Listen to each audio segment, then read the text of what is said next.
Hey there, this is David Polson with the David Polson Show, coming to you live here in Silver Terrace.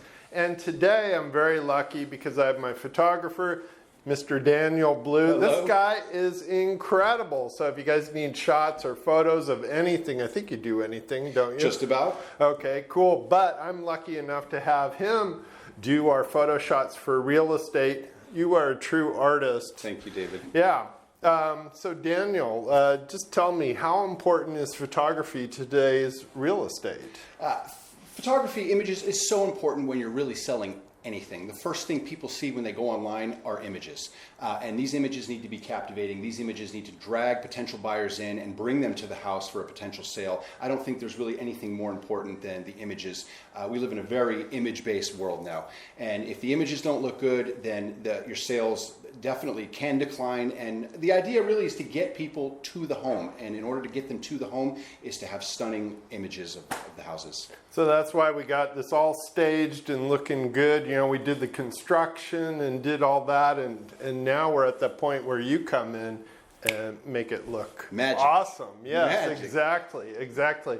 So how long have you been doing this? I've been doing this now about 10 years. I have a degree in photography from Boston University, a BFA, but I've really gotten into just specializing in architecture. I do everything from commercial properties to real estate, a lot of aerial stuff, a lot of twilights, really anything that can bring in a potential buyer. Very, very cool. And you know, you guys probably see people sitting in line or bus stops going like this. And that could be your house that we're putting on the market. And when they suddenly stop and go, oh my God, Martha, look at this. That's what we want, Absolutely. Right? And that's what you capture. That's what I do. That is what I do. And enjoy doing it. Yeah, and you also come back in, you know, I guess you do a little touch-up or enhance. I notice you take double shots with the windows and things like that. Talk about that. So, you know, it depends on really where you are, but it's important to have a kind of an even exposure. Certain homes, you'll have blown out windows. Other homes, there'll be a nice view outside. And you want to make sure you capture that with the home. But, you know, really the idea is you are selling the interior of the home. So, you know, the idea is to really show what the interior looks like in its brightest and best light, if you will. So you're probably better than some agents who just whip out their phone and take a couple shots. Yeah, no, that's a big no-no. So, you know, they say nowadays, if you go on Amazon and you're looking for a product, let's say this candle, right? Yeah. There could be 3 listings. This candle will cost the same amount on all 3 listings, but the one with the nicest photo will always be in sales. Always. Yep. It just works like that. That is the world we live in these days. That's why I hire the best. Just so you know. Thank you, David. Why don't you come through and just kind of tell us, you know, when you're looking at, you know, say this dining room, so what are you looking at and how do you angle this and what are you trying to achieve? Right. So you obviously don't want to make the rooms look too big and you don't want to make them look too small. The idea really is to make the viewer feel like they're standing in the room, and that's done in post. So I use the most wide-angle lens you can have, not to say I use the widest millimeter, but you in post then what you're going to do is you're going to fix perspective. So if I'm shooting, let's say, the corner of this room like this, with a wide-angle lens, your lines tend to bend. They diverge and they converge. So the idea in perspective work in Photoshop and post-production is to bring the lines forward so it's like the viewer is standing in the room rather than the room leaning backwards or leaning forward. You want to try to get a true sense of the room as much as you can when you're shooting. So it's really more than just whipping out your phone Absolutely. and clicking, huh? Absolutely. And you can tell the difference between you know, an iPhone shot, a cell phone shot, and professional photography.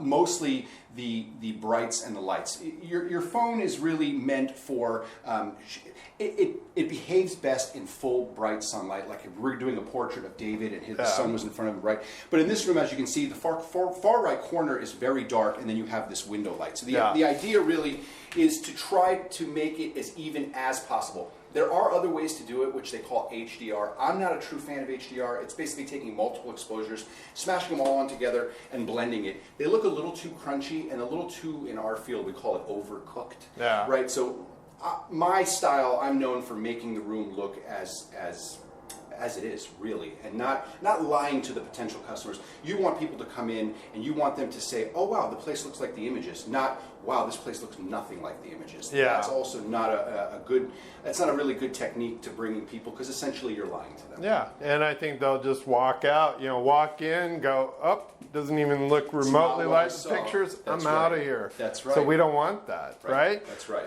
So let's come back to the kitchen. Kitchen turned out beautiful here. How do you shoot something like this? So this is a pretty straightforward space. It's a little narrow. You always have to kind of keep an eye out. Typical San Francisco Typical kitchen. San Francisco, and not narrow as in a small kitchen, narrow for photography. So, when you're shooting with a wide-angle lens and you have spaces that are a little bit narrow, you got to watch the size of your frames. You don't want the cabinets looking 10 times the size that they actually are, right? Something I always come across, and this is beautifully staged, by the way, this mirror. So this mirror right here, when I shot this angle over here, obviously we don't want to see the photographer, so I came in a little bit at an angle to where all you can see is the reflection of the kitchen and not the photographer and not my tripod as well. Very, very cool. Anyways, so thank you very much for coming. And if someone wants to get a hold of you, what's your phone number? My phone number is area code 617, that's a Boston number, I went to school there, 899-0247, and my website is danielblue.photography.com, that's DANIELBLUE like the color, photography.com. And you also do what? You do drone shots? I do aerial shots, I do twilight shots, I do headshots, and mostly just anything relating to real estate and commercial spaces. And if you want the best, here's the guy. Thank you and if very you want much. the best realtor, David Polson with the David Polson Show, live here in Silver Terrace, 415-735-6188, making your real estate shine like this, right? That's right. And you'll see with the pictures. Anyways, Yes, thank thank you Daniel. so much, David. Hey, Thank take you. care. Thank you.